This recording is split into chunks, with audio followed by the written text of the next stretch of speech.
के मुंह से ये बात सुनते ही रोहित तो हैरान रह गया। उसे लगा था कि उसे जो ड्रग दी गई थी वो कहीं ना कहीं अनिका का प्लान था। रोहित ने हैरान होकर अनिका से पूछा, तुमने ड्रग नहीं किया था मुझे? रोहित की बात सुनकर अनिका ने अपनी आईब्रोज चढ़ाते हुए कहा, लगता है मिस्टर मारवा, आपको अपने आप पर कुछ ज्यादा ही कॉन्फिडेंस है। अनिका ये कहते हुए अपने बेडरूम में चली गई। अनिका ने अंदर से दरवाजा बंद कर लिया। बेडरूम में जाकर अनिका ने कपड़े बदल लिए। वो अपनी जीन्स और कुर्ती पहनकर वापस बाहर आई। अनिका ने साइड टेबल पर पड़ा अपना लैपटॉप उठाया और सोफे की तरफ आई। उसने देखा कि रोहित अब बिल्कुल शांत सोफे पर बैठ चुका था। एज अ डॉक्टर अनिका को ये पता था कि ऐसे ड्रग्स देने पर किसी पुरुष की हालत क्या हो सकती थी। अक्सर ऐसे ड्रग्स देने पर किसी भी लड़के के अंदर 1-2 घंटे तक वासना की फीलिंग बार बार जागने लगती है। मगर कुछ ही पलों में रोहित ने अपने आप पर सेल्फ कंट्रोल पाते हुए उन फीलिंग्स को अपने अंदर दबा कर रखा था। कहीं ना कहीं अनिका रोहित का ये कंट्रोल देखकर हैरान हो गई। ड्रग्स का असर अनिका पर इसलिए नहीं हुआ क्योंकि बचपन से लेकर आज तक अनिका ने अपने हार्मोनल इम्बैलेंस के चलते काफी दवाइयां खाई हुई थी। कहीं ना कहीं उसका बॉडी अब बाहरी ड्रग से इम्यून हो चुका था।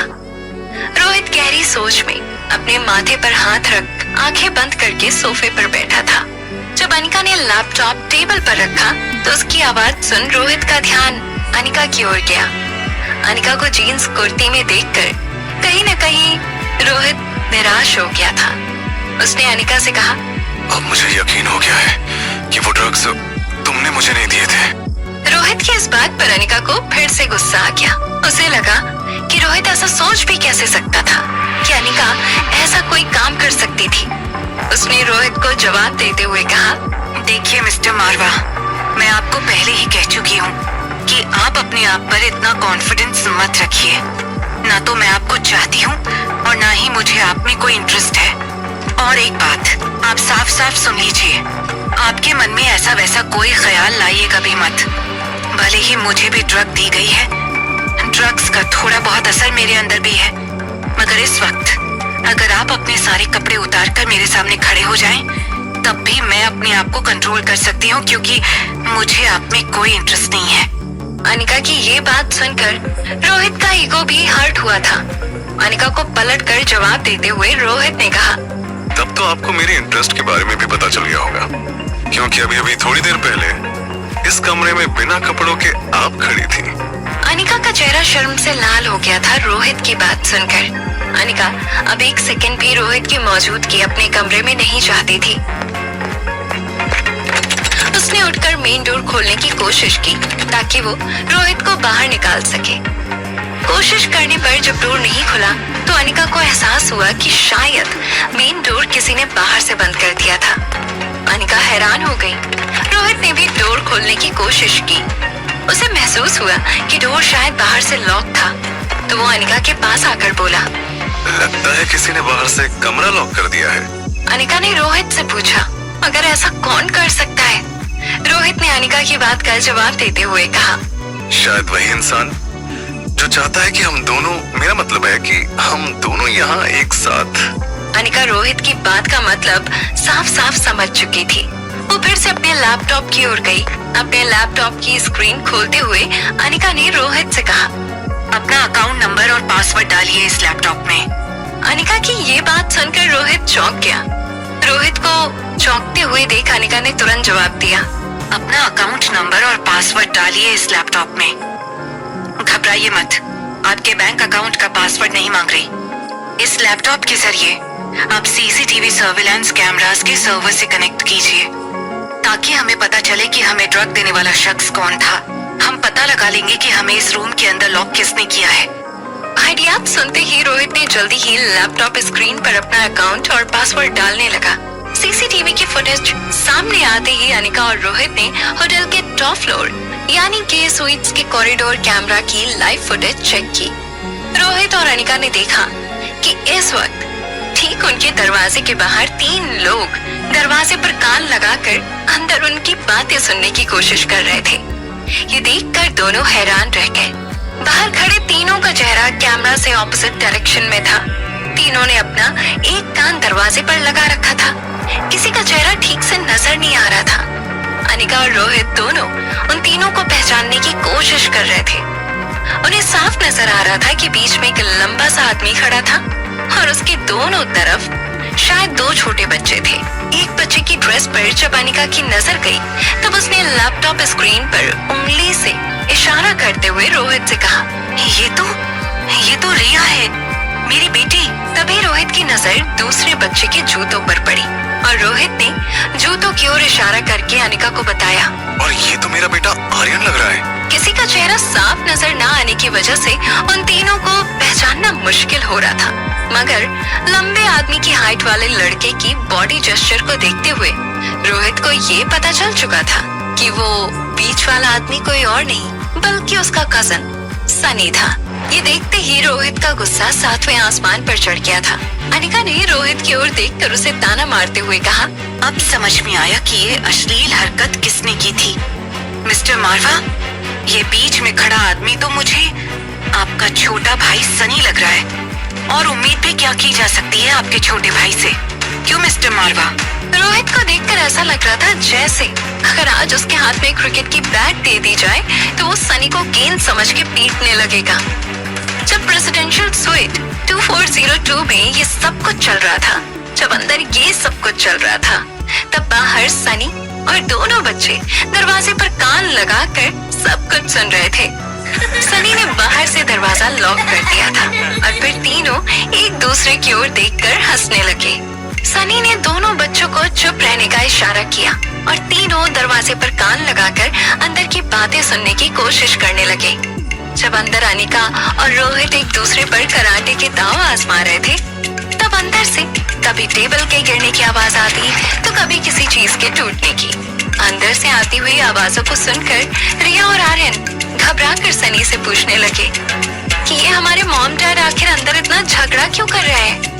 ऐसा क्या नशा मिला दिया था सनी चाचू ने उनकी दवाई में? दोनों बच्चों को समझाते हुए सनी कहने लगा, देखो, मेरी दी हुई दवाई का असर सिर्फ बड़ों पर होता है। छोटे बच्चे अभी वो बात समझ नहीं पाएंगे, और घबराओ मत। अंदर जो भी होने वाला है वो हमारे मिशन को सक्सेस करने के लिए बहुत जरूरी है। रिया ने बड़े इनोसेंटली सनी से पूछा, मगर कहीं ये दोनों एक दूसरे से झगड़ कर एक दूसरे के हाथ पांव न तोड़ दें? अगर ऐसा हुआ तो वो दोनों एक दूसरे से प्यार तो दूर, एक दूसरे को देखेंगे भी नहीं कल से।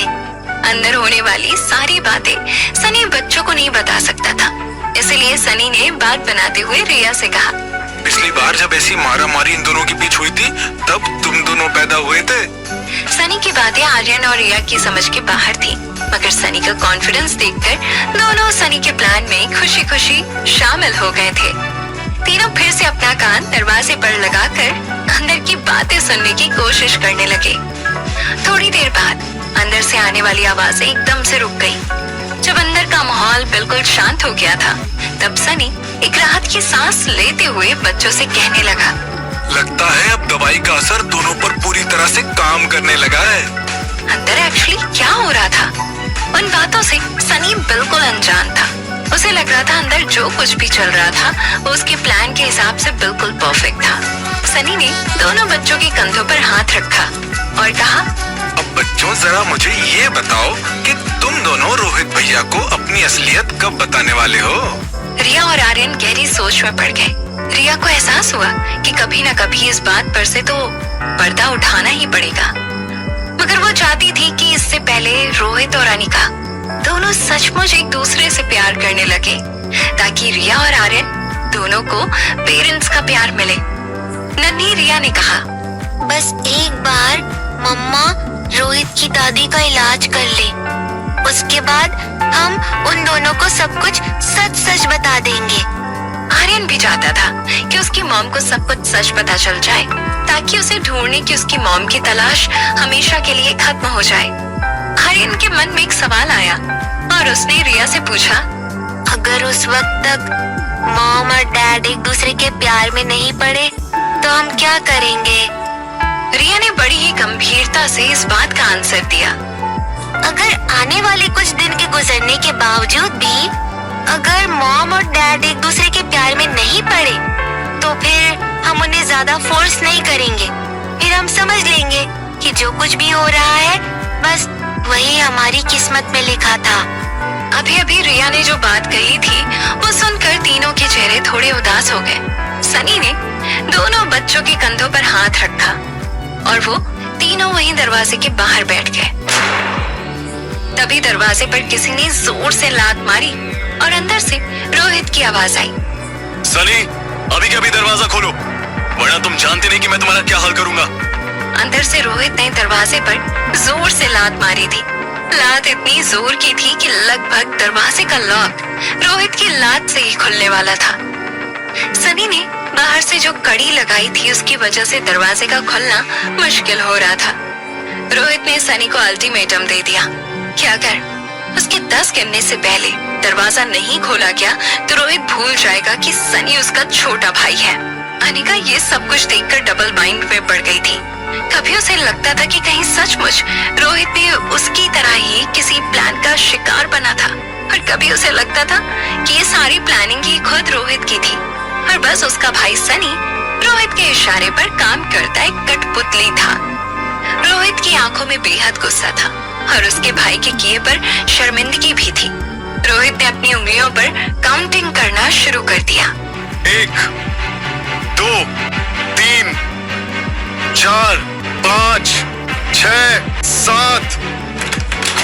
अभी रोहित 8 कहता उससे पहले बाहर से दरवाजे के अनलॉक होने की आवाज आई। दरवाजा अनलॉक होते ही रोहित ने दरवाजा खोला। सामने एक बहुत घबराया हुआ सनी खड़ा था। होटल कॉरिडोर भी फुली एयर कंडीशन था, मगर सनी को बहुत पसीना छूट रहा था। रोहित बिना कुछ कहे सनी की आंखों में आंखें डालकर अनिका की स्वीट से बाहर निकला और बड़ी नॉर्मल आवाज में सनी से पूछा, आर्यन कहाँ है? सनी ने अपने स्वीट की ओर इशारा करते हुए कहा, उसे तो अंदर भेज दिया है। सनी के मुंह से ये बात सुनते ही रोहित ने सनी का हाथ पकड़ा और उसे खींचकर अपनी स्वीट के अंदर ले गया।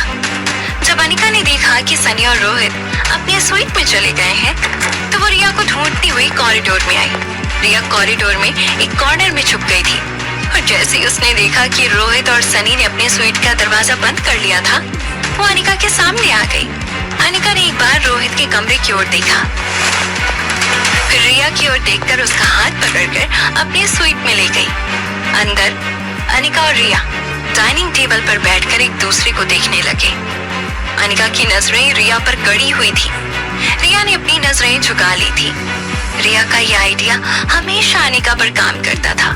रिया एक बेहद भोली और इनोसेंट शक्ल बनाकर जब जमीन की ओर देखने लगती तब अनिका का दिल पिघल जाता और उसका सारा गुस्सा शांत हो जाता था। मगर आज रिया की ये चाल भी काम नहीं कर रही थी। तभी अनिका ने बेहद धीमी मगर गुस्से वाली आवाज में रिया से पूछा, किसने कहा तुमसे ये सब करने के लिए? तुम मुझे और रोहित को मिलवाना क्यों चाहती हो? जब रिया को पता चला कि इस बार अनिका सचमुच बहुत गुस्से में थी, तब रिया को सचमुच बहुत डर लगने लगा था। वो अपने दोनों हाथों की उंगलियों को एक दूसरे के ऊपर रखकर मसलने लगी। तब अनिका अपनी चेयर से उठकर रिया के पास आई और उससे फिर से पूछा, क्या तुम चाहती हो कि मैं उस रोहित मारवा के साथ शादी कर लूं? अनिका की ये बात सुनते ही रिया ने एकदम से जवाब दिया, हाँ मम्मा, जरा सोचो, आप दोनों एक साथ चलते हुए कितने अच्छे लगेंगे। वो इतने हैंडसम है, इतने पैसे वाले हैं और इतने इंटेलिजेंट भी है। क्या कमी है उनमें मम्मा? रिया के मुंह से ये बात सुनकर अनिका को एक बहुत बड़ा शौक लगा था। उसे ये समझ नहीं आ रहा था कि इतनी छोटी सी उम्र में रिया इतनी बड़ी प्लानिंग कैसे कर सकती थी। उसे विश्वास नहीं हो रहा था कि रिया अपनी मम्मा के लिए हस्बैंड ढूंढ रही थी। अनिका ने शौक से बाहर आते हुए रिया से पूछा, तुम सिर्फ मुझे ये बताओ कि ये सारी प्लानिंग किसकी थी? रिया बहुत घबरा चुकी थी। उसे समझ नहीं आ रहा था कि वो अनिका को क्या बताए। रोहित की दादी के इलाज तक अनिका से सब कुछ छुपाना था। जब अनिका ने देखा कि रिया अपना मुंह नहीं खोल रही, तो अनिका ने रिया का मुंह ऊपर उठाकर उससे पूछा, क्या रोहित के भाई सनी की साजिश थी ये? रिया ने अनिका की नजरों से नजरें मिलाकर कहा, हाँ, ये सनी चाचू की प्लानिंग थी। सभी सवालों के जवाब को जानने के लिए सुनते रहिए सिर्फ एवरीथिंग ऑडियो स्टोरीज पे। सब्सक्राइब करना न भूलें। देखने के लिए धन्यवाद और अगला एपिसोड जारी रखें।